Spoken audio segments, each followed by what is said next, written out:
A lot of great stories coming out of Chicago right now, but one dedicated Cubs fan may have taken a chance on a World Series tattoo before his team even made it to the playoffs. For In Your Corner's Andrew Worth has his story.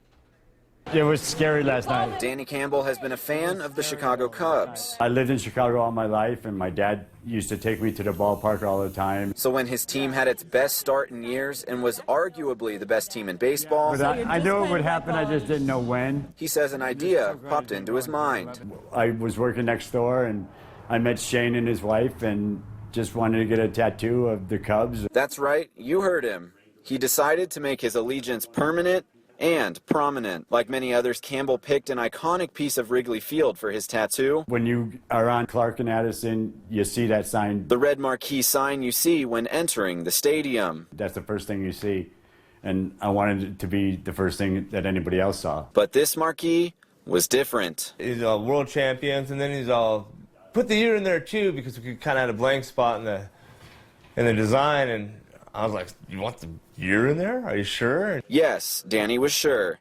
He wanted his tattoo to name the Chicago Cubs world champs back in May.